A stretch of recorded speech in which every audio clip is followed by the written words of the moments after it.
Sebelum kita melihat ayat Alkitab, di balik mengucap syukur mendatangkan kebaikan bagi kita semua.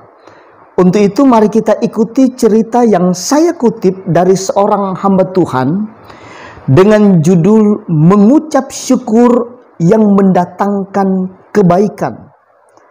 Ada raja dengan anak buahnya dan raja tersebut sangat suka berburu.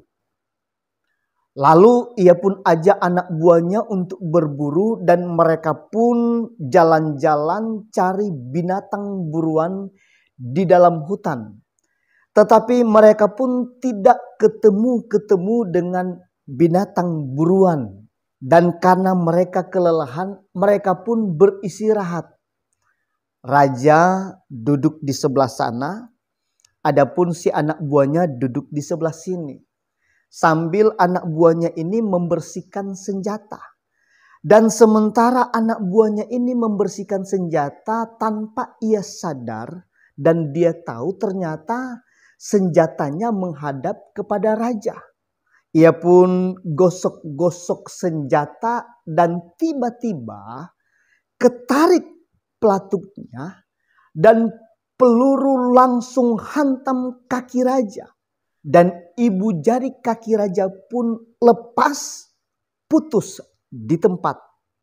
Raja pun sangat murka dan anak buahnya langsung dijebloskan ke dalam penjara.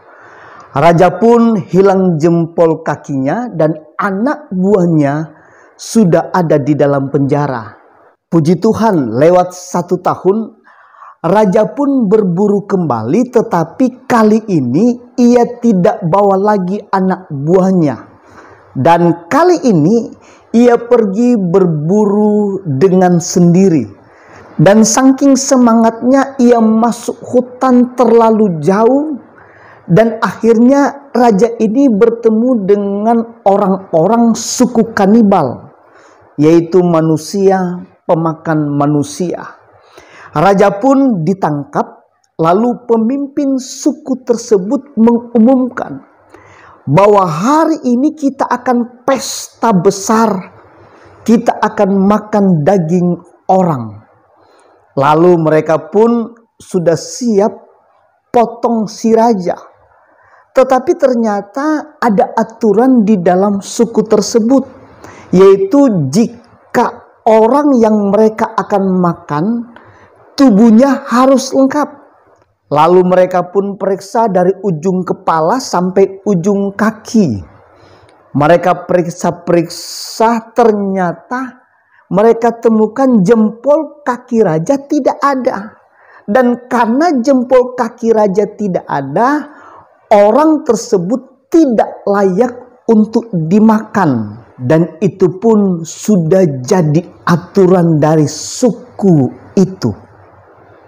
Lalu raja pun dilepas. Begitu raja ini dilepas, ia pun sangat bersyukur untuk tahun yang lalu katanya. Untung anak buahnya tembak jempol kakinya. Dan seandainya ia tidak tembak kakinya, pasti hari ini raja sudah jadi sate. Akhirnya raja ini pun berkata, kalau begitu, di balik putusnya jempol kakinya, berarti itu suatu kebaikan bagi dia.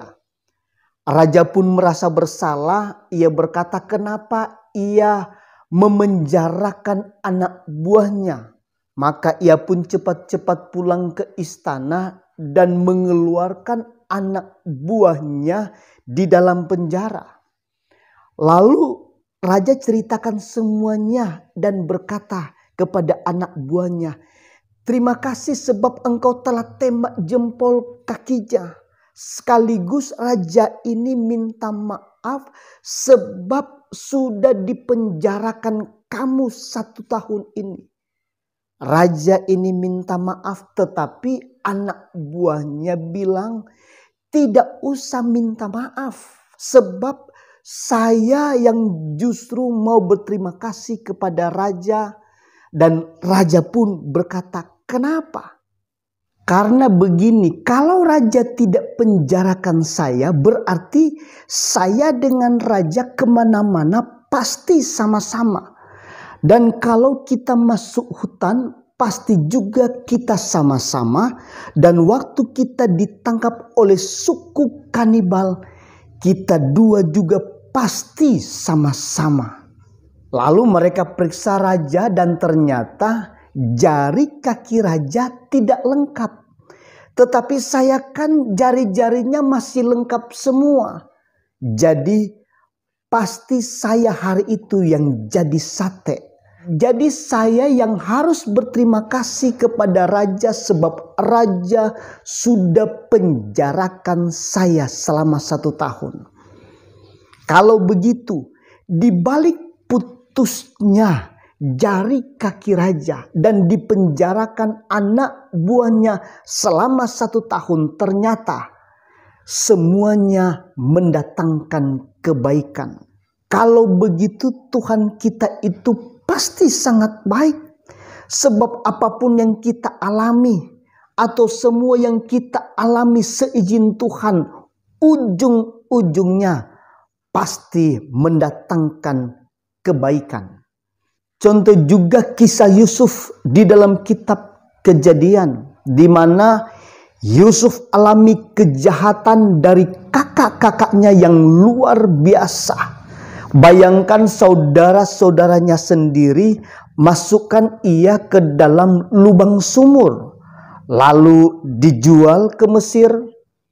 Kemudian ia jadi budak di Mesir, difitnah oleh istri Potifar, lalu dimasukkan juga ke dalam penjara.